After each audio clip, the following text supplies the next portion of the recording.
Hello guys, അപ്പോൾ എൻ്റെ പുതിയ വീഡിയോയിലേക്ക് സ്വാഗതം.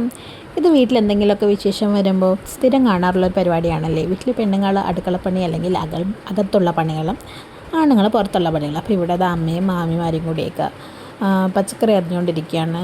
നാളെ നമ്മുടെ അമ്മാമ്മ മരിച്ചിട്ട് 1 വർഷം ആവുകയാണ് കേട്ടോ. അപ്പോൾ 1ാമത്തെ ആണ്ടാണ്. അതുകൊണ്ട് നമ്മൾ ഇന്നിങ്ങ് വന്നു. 2 ദിവസം കഴിഞ്ഞ് പോകത്തുള്ളൂ. അപ്പോൾ ഇന്നൂസിന് ഇവിടെ എത്തിയപ്പോഴത്തേക്ക് ഉറങ്ങാൻ നല്ല പാടാണ്. തൽക്കാലത്തേക്ക് ഇതാ ഒരു തൊട്ടിൽ കെട്ടുവാണ് വീട്ടിൽ.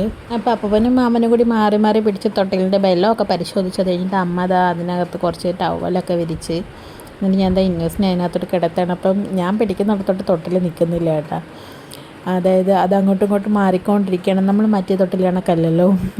അപ്പോൾ അമ്മ വന്നിട്ട് അമ്മ നല്ല എക്സ്പീരിയൻസ് ഉള്ളത് കണക്ക് തന്നെ ഇന്നോസിനെ അതിനകത്ത് എടുക്കുകയൊക്കെ ചെയ്തിട്ടോ. പക്ഷെ എന്നെക്കൊണ്ട് പറ്റിയില്ല. അപ്പോൾ അമ്മ പറഞ്ഞു, നിന്നെയൊക്കെ ഒരുപാട് ഇങ്ങനത്തെ തൊട്ടിലിട്ട് എന്നെ വളർത്തിയത്, അതുകൊണ്ടാണ് അമ്മയ്ക്ക് ഇങ്ങനെ എടുക്കാൻ പറ്റുന്നത്. അപ്പം ഞാൻ മറ്റേ തൊട്ടിലിൽ അങ്ങനെ എടുത്ത് ശീലിച്ചുകൊണ്ടായിരിക്കും എനിക്കിതിൽ കുറച്ച് ബുദ്ധിമുട്ടായിട്ട് തോന്നി. പക്ഷേ 2-3 തവണ കഴിഞ്ഞ് എടുത്തപ്പോഴത്തേക്കും ഞാനും ഓക്കെ ആയി കേട്ടോ. ഞാനും ഭയങ്കര പ്രോ മാക്സ് ആയിട്ട് മാറി. അത് കഴിഞ്ഞ് ഇന്നൂസ് ഉറങ്ങിയപ്പോഴത്തേക്കും ഞാനും ചക്കരയും ചിന്നവും കൂടി ചെറിയൊരു പർച്ചേസിന് വേണ്ടിയിട്ട് സപ്ലൈകോയിലോട്ടൊന്ന് പോയി. അപ്പൂപ്പൻ്റെ കൂടെയാണ് പോയത്. അപ്പോൾ ഞാനും ചിന്നും ചക്കരയും കൂടി അവിടെ നിന്ന് എന്തൊക്കെയോ നോക്കി പറക്കി എടുക്കുന്നുണ്ട്. അമ്മ ലിസ്റ്റൊക്കെ തന്നിട്ടാണ് വിട്ടത്. അല്ലെങ്കിൽ അമ്മയ്ക്ക് നന്നായിട്ട് അറിയാം നമ്മൾ എന്തെങ്കിലും മറന്നിട്ട് വരുമെന്ന്. അതുകൊണ്ട് കറക്റ്റ് ലിസ്റ്റ് എഴുതി എത്ര എണ്ണം എടുക്കണം, എത്ര പാക്കറ്റ് എടുക്കണം, നാളത്തേക്കുള്ള ആവശ്യത്തിന് വേണ്ടിയിട്ടേ അങ്ങനെയെല്ലാം എഴുതി തന്ന് വിട്ടു. അപ്പോൾ ഞങ്ങൾക്ക് കൂടുതലും ഞങ്ങളുടെ ലിസ്റ്റിലില്ലാത്ത സാധനങ്ങളുടെ അടുത്തു നിന്നായിരുന്നു. പിന്നെ 500 കിലോയും 1 കിലോയും തമ്മിൽ തിരിച്ചറിയാത്തതുകൊണ്ട് കുറച്ച് ബുദ്ധിമുട്ടേണ്ടി വന്നു. അടുത്ത് നിൽക്കുന്ന ആൻറ്റിയുടെ അടുത്ത് ഇത് 1 കിലോ ആണോ അത് 500 ആണോ എന്നൊക്കെ ചോദിച്ചാണ് കേട്ടോ എടുത്തത്.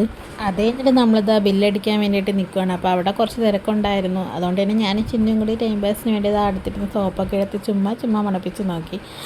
ആദ്യമൊന്നും ചിന്നു എന്നെ കളിയിക്കൊണ്ടിരുന്നു. പിന്നെ അവളും തുടങ്ങി കേട്ടോ ഓരോ സോപ്പ് എടുത്ത് മണപ്പിക്കുകയും.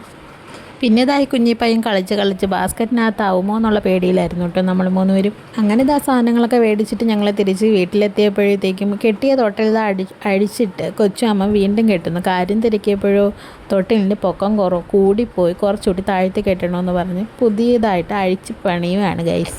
ഇത് കണ്ടപ്പോൾ ആദ്യം തൊട്ടിൽ കെട്ടിയ ശ്യാമമ്മ പിണങ്ങി പോകണമെന്ന് തോന്നിയോ? ഇല്ല ഗൈസ്, ഞാൻ വീഡിയോ എടുക്കുന്ന കണ്ടിട്ട് മാമൻ തിരിഞ്ഞ് നടന്നു പോയതാണ് കേട്ടോ. അപ്പോൾ ഗൈസ് തൊട്ടിൽ നല്ല സ്ട്രോങ് ആണ് കേട്ടോ, നേരത്തെ പോലെ തന്നെ. അങ്ങനെ ഉച്ചക്കത്തെ ചോറ് കഴി കഴിഞ്ഞിട്ട് ഞങ്ങളിതാ ഇല തുടയ്ക്കുവാണ് കേട്ടോ. അപ്പോൾ ഈ ഇല ഞങ്ങളുടെ പറമ്പിൽ തന്നെ വെട്ടിയ ഇലയാണ്. അപ്പോൾ ഇത്തിരി നീളം കൂടി വെട്ടിയതുകൊണ്ട് ഇനി അത് വെട്ടി ചെറുതാക്കി ഓരോ സെക്ഷനായിട്ട് തുടയ്ക്കാൻ കൊടുത്തുകൊണ്ടിരിക്കുകയാണ്. അപ്പോൾ ഇല തുടയ്ക്കുന്നതിൽ ഈ അപ്പം ഭയങ്കര ഫാസ്റ്റ് ആയിരുന്നു കേട്ടോ. കാരണം ഞങ്ങൾ 2-3 ഇല തുടയ്ക്കുമ്പോഴത്തേക്ക് ആ സമയം കണ്ട് അപ്പം കുറേ ഇല തുടച്ചെടുക്കുന്നുണ്ട്.